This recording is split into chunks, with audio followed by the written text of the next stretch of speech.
Mungkin ini merupakan hal yang tidak asing lagi karena pada sebuah sepeda motor kita akan melihat banyak sekali bentuk mesin berdasarkan orientasi.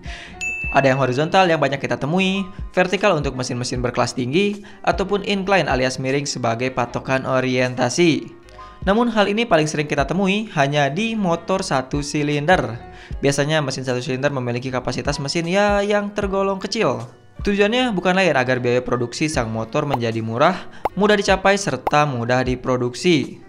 Tentunya, hal tersebut membuat mesin ini sangat cocok diaplikasikan pada motor yang akan digunakan secara harian. Buat teman-teman yang sering memperhatikan masalah orientasi, pasti nggak akan asing lagi dengan pertanyaan yang satu ini.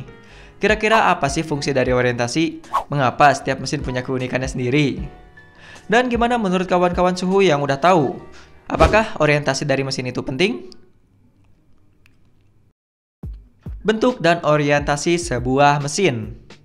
Banyak orang berpendapat bahwa masalah penempatan mesin, baik itu vertikal, horizontal, serta diagonal atau miring, memiliki peranan yang sangat penting dalam menentukan sebuah efisiensi dan performa kendaraan.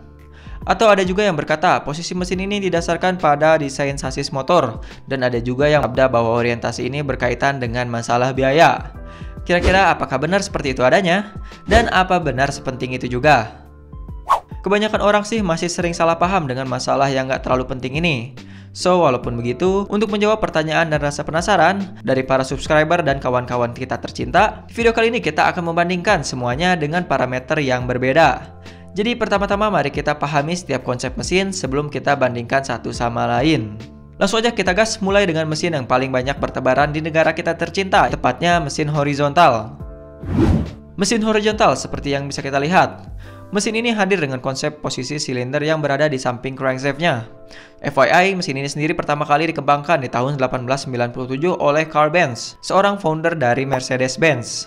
Sebuah modifikasi dari mesin yang menjelma menjadi sebuah mahakarya karena mesin ini telah terbukti digunakan bahkan pada banyak kendaraan. Contohnya seperti pada sepeda motor, penerbangan, serta mobil, walaupun di mobil dan di penerbangan sangat jarang kita temui. Keunggulan paling inti dari konsep mesin ini sendiri adalah memiliki titik gravitasi yang lebih rendah jika dibandingkan dengan mesin vertikal. Dan selain itu, mesin ini juga bisa menghasilkan suara yang lebih halus, serta minim getaran. Dan selain keunggulan pada bidang kehalusannya, mesin ini juga dapat memberikan lebih banyak ruangan dan kekakuan pada sebuah kendaraan. Karena dengan konsep mesin seperti ini sangat memungkinkan sasis dengan konsep bingkai lurus, pendek, dan menjadi sangat ringan. Umumnya orientasi ini sendiri hadir pada sebuah produk motor berbudget rendah. Saking rendahnya sampai tidak memiliki sistem pelumasan bertekanan untuk memasuk oli ke setiap moving partnya. Namun walaupun begitu, dari segi pelumasan masih bisa kita bilang sangat aman. Karena walaupun tanpa dipasangkan sistem pelumasan, apalagi pelumasan bertekanan, mesin horizontal masih menggunakan sistem pelumasan bertipe splash system yang berfungsi masih sama untuk melumasi setiap area dan moving partnya di dalam mesin. Sistem pelumasan ini bekerja menggunakan sebuah dipper yang melekat pada stang piston atau piston rod dengan prinsip kerja mengayak minyak dari bagian reservoir dan menyebarkannya ke seluruh permukaan bantalan pada saat mesin sedang beroperasi. Selain itu, mesin horizontal ini juga menawarkan beberapa keuntungan bagi pabrikan maupun penggunanya. Yang pertama, tentunya pusat massa rendah, lalu getaran mesin rendah, dan bahkan pendinginan mesin yang menguntungkan walaupun hanya menggunakan aliran udara. Alhasil, dengan pengaplikasian konsep seperti ini tentunya akan membuat motor dapat mengurangi ground clearance dan meningkatkan COG pada sebuah kendaraan. Dan tak lupa konsep ini juga dapat meningkatkan stabilitas. Nah itu dia untuk keunggulannya, sedangkan untuk sisi negatifnya, dengan posisi mesin seperti ini cenderung akan merusak bagian silinder lebih cepat karena ada sisi yang menerima silinder gesekan serta beban dan power yang dihasilkan sang mesin. Biasanya posisinya itu ada pada bagian silinder terbawah. Oke, itu dia pembahasan tentang mesin horizontal. Sekarang kita lanjut dengan membahas mesin vertikal. Mesin vertikal. Pembahasan tentang mesin ini mungkin gak akan terlalu panjang. Seperti yang bisa kita lihat pada konsepnya, piston akan bergerak secara vertikal ke atas dan ke bawah.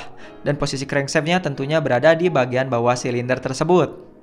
Biasanya orientasi mesin seperti ini dipasangkan pada mesin inline 4 ataupun inline 6, yang artinya lebih cocok jika dipasangkan pada kendaraan berat kelas roda 4 ataupun moge-moge yang bermesin inline.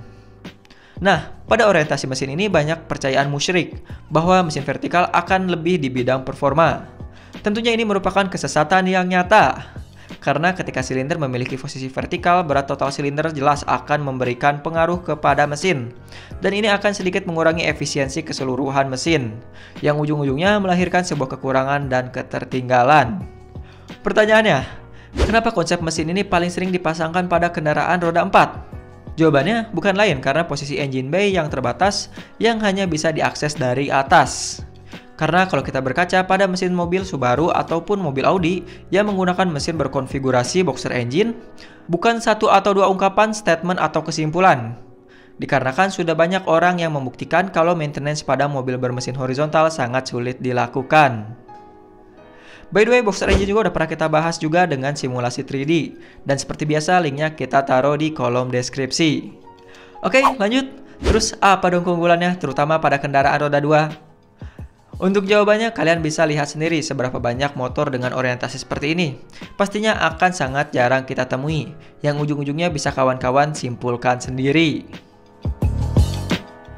Incline engine. Oke, ini dia salah satu konfigurasi lainnya yang banyak bertebaran pada motor kelas atas. Karena biasanya motor yang memiliki orientasi mesin incline merupakan motor-motor dengan spesifikasi tinggi. Dan incline sendiri masih terbagi lagi menjadi dua kategori. Ada front incline dan juga reverse incline. Untuk front incline sudah banyak sekali contoh yang bertebaran di jalan. Dan bagaimana dengan reverse incline?